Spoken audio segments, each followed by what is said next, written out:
Good day again, class. As promised, I'm going to give you a little brief lecture over Mary Shelley's short story, The Mortal, Immortal. And hopefully that will, along with the notes that I provided underneath the actual link to the short story, hopefully that will give you enough to sort of go on, especially if you watched my last lecture over the necklace and reviewed those notes. That should be really good material. Obviously, you want to read the notes, you want to read the actual stories, listen to these lectures, and you should be really good to go.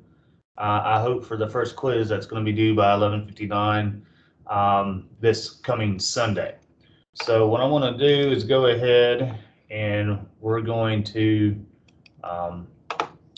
talk a little bit about the Shelley story a little bit more, just to give you some context there, and then we're going to end the video, and that really will be, as it relates to the video lectures and stuff, that'll probably be it for this week. So please, if you haven't, I mean, obviously, if you're watching this, chances are you've already logged into your Blackboard page and looked around. If you know somebody that's in the class, especially if you're doing enrollment and they haven't logged in, please inform them that they need to log in by 8 o'clock in the morning this coming Thursday, or they risk getting listed as a no-show and then possibly dropped from this course, which they don't want, I'm sure, because it becomes a lot of hassle when we have to drop and you try to get reinstated or whatever the case may be. So we're looking at Mary Shelley's 1833 short fiction, The Mortal, Immortal, A Tale, right? And really, the full name for Mary Shelley is Mary Wollstonecraft Shelley. You've probably read maybe the novel Frankenstein by her. Her husband is actually Percy B. Shelley, who's the famous Romantic poet. You might have read some Romantic poetry, especially in your Brit literature classes. This was originally commissioned by and published in a literary annual, The Keepsake, in the following year. So in 1834, this is where this story was really, truly first published. Due to its popular theme of immortality, it remains as one of her most anthologized short stories, especially if you looked at some of the short stories possibly maybe in the past and collected tales and stories. So a little bit about this story as it relates to maybe a summary. The story begins on July 16, 1833, the apparent 323rd birthday of our narrator, Wincy, the self-styled mortal immortal. Wincy recounts the series of events that led him to drink an elixir vitae at age 20 during his employment under chemist here, Polonius Agrippa. Wincy was offered gold to stay under Agrippa's tutelage after one of Agrippa's former assistants had raised a foul fiend during his master's absence and was destroyed by him. So you're going to see a little bit of this come and play. And the good part about what I'm showing you on this side with the link to your story, you can kind of click on some of this highlighted stuff, and the editors here sort of annotated some of the text. So that will be helpful as it relates to, as you read, if you come across a certain passage or word you don't understand, could be very helpful when you're also annotating the text to take your own notes, especially if you're studying for a quiz or plan on writing about Shelley in your first fiction essay coming up in a couple weeks, or if you just need to study as it relates to the fiction exam coming up in a couple weeks as well.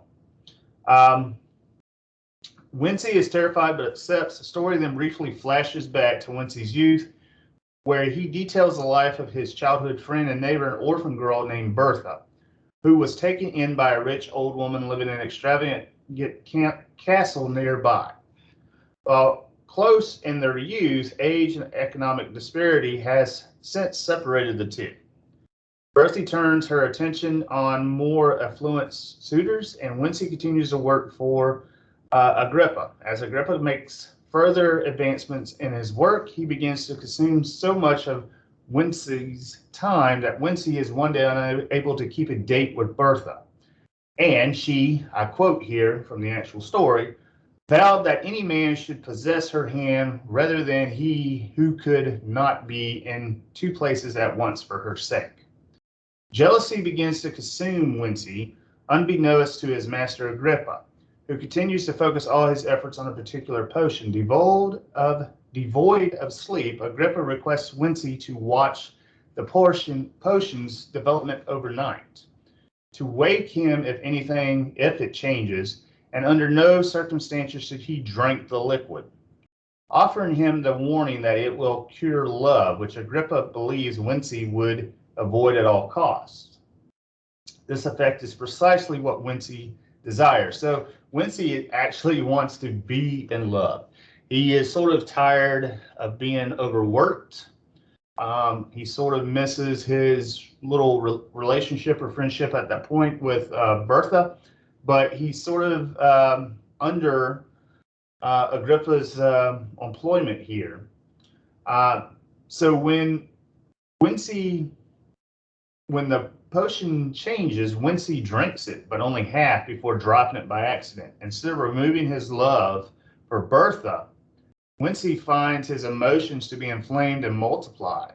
He continues to pursue her, and the two soon become married. So eventually, after the potion changes, which he is going against his boss's orders not to drink it, he does drink half of it, but it doesn't remove any type of love or feelings that Wincy has for Bertha. It actually makes them stronger, and he eventually gets married to what we could probably call his childhood sweetheart. 5 years passed, and Wincy's former employer, Agrippa, becomes ill. On his deathbed, he calls Wincy to confess to him that what he drank was not a cure for love, but rather an elixir of immortality. This revelation shakes Wincy and begins to slowly erode at every facet of his life. His relationship with Bertha becomes controversial to their neighbors as she ages and he doesn't. So you can kind of look at this as, F. Scott Fitzgerald wrote a short novella called Benjamin Button. You might have seen that movie. Everybody else around him gets older. And while everybody else gets older, that particular person is not getting older, but they're actually getting younger. While Bertha becomes insecure about her own appearance and Wincy's fidelity, the rest of the tale is devoted to Wincy's preoccupation with his immortality. So in a lot of ways, he seems like he's going to be living, he's going to be living forever because he's not necessarily aging. Which that's sort of the problematic when it comes to his wife Bertha, who is aging. Again, going back to reality and appearance is a theme that we talked about in that last short story, The Necklace. We sort of have that same thing here. We have the reality of Bertha getting older, and with each year that she gets older, her husband is actually getting younger. He's living forever. Hence the title, The Mortal Immortal, right? How one can define half of an eternity as he only drank half of the elixir, and how often wishes he could die despite his overwhelming fears of it. He realizes that at some point, Wincy that is, that his wife will come to an age where she will no longer be alive. And since he only had half of this elixir, he realizes that after she's long and gone, he's still going to be around. So we have that sort of going on, right? The death of a loved one, a death of his wife. But he can no longer, death do your part type deal. He can't, no longer be with her in an afterlife aspect because he had this elixir. That's going to keep him not only getting younger, but it's going to keep him alive a lot longer. Some of the themes that we see in here is obviously immortality. right? The ability to live beyond one's means, or live forever. It is likely that Shelley was inspired by her father, William Godwin's novel St. Leon, A Tale of the 16th Century, which was published in 1799, in which the character finds both a elixir of immortality and the philosopher's stone, but eventually leads a solitary, lonely existence. So too does Windsor in Shelley's short story here. Since the death of his wife, Windsor cries, and again I'm quoting from the actual text here, many have been my cares and woes, how few and empty my enjoyments. So he realizes after his wife has passed, this deal about living forever is just, and getting younger each year is just not what it's cracked up to be.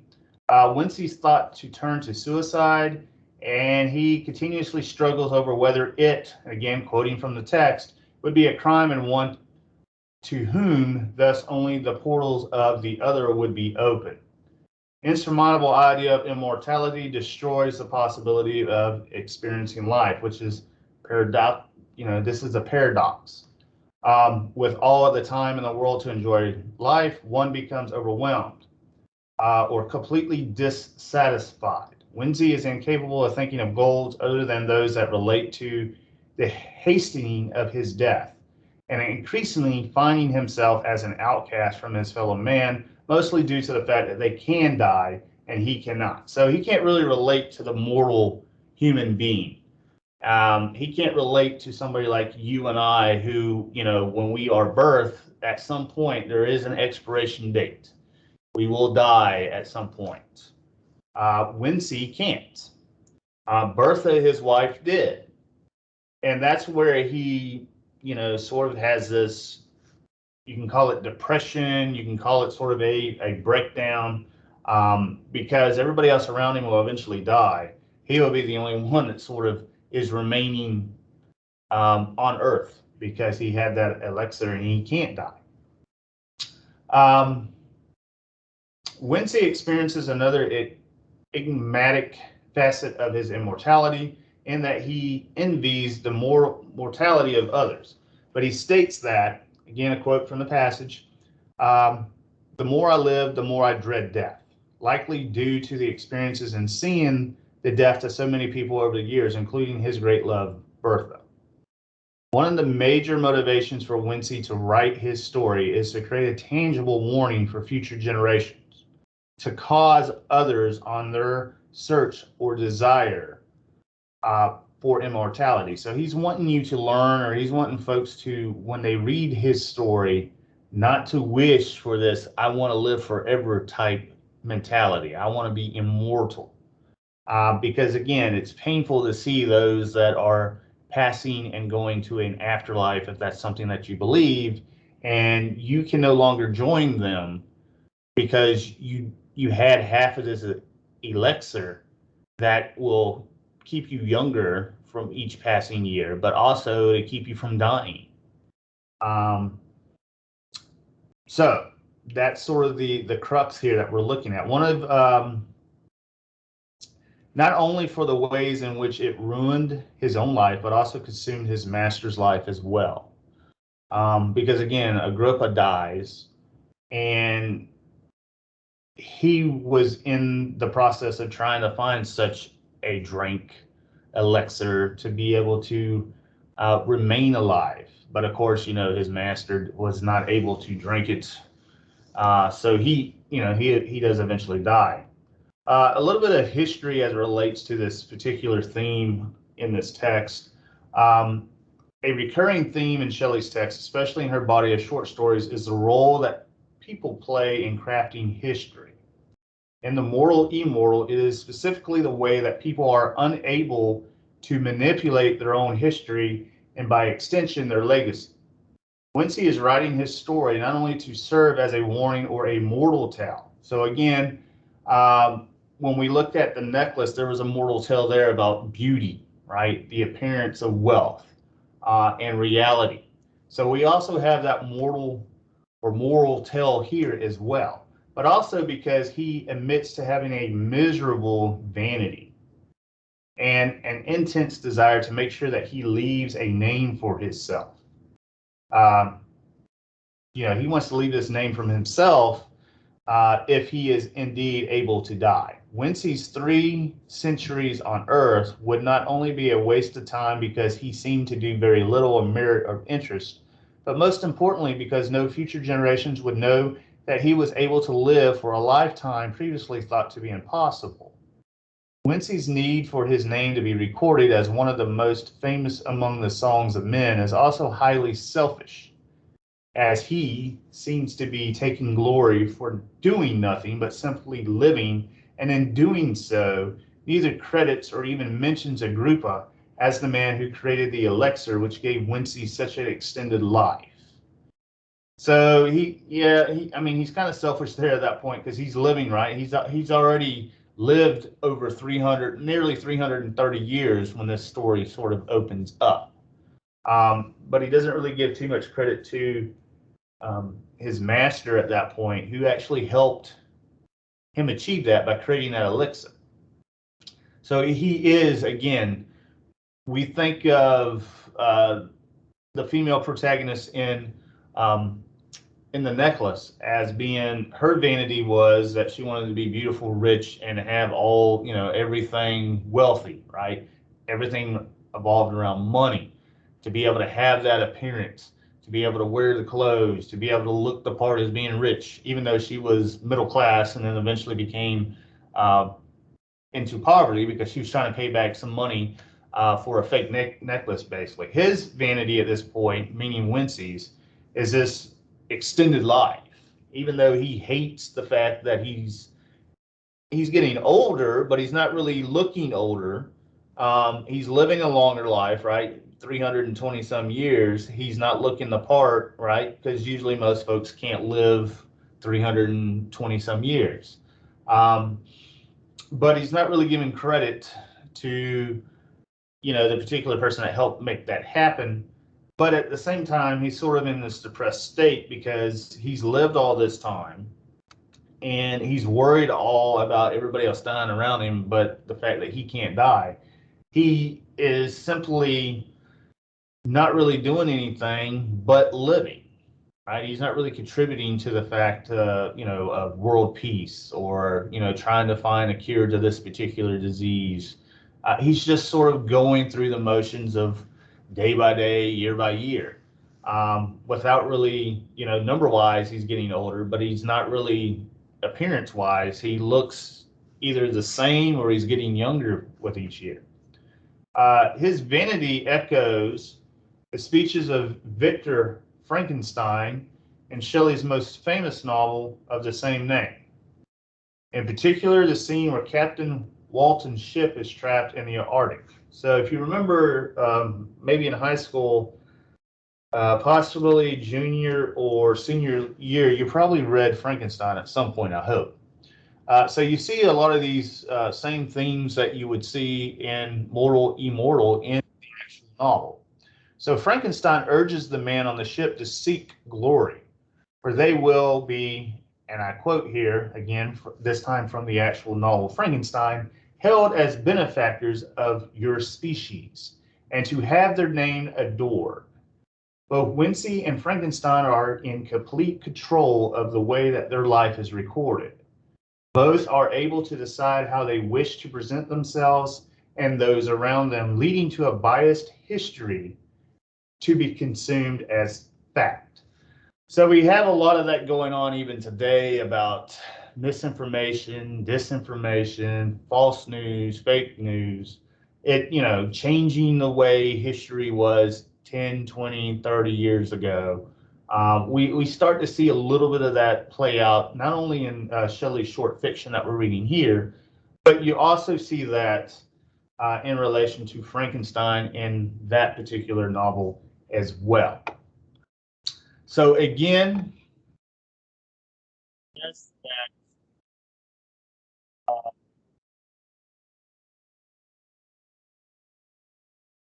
using notes that's underneath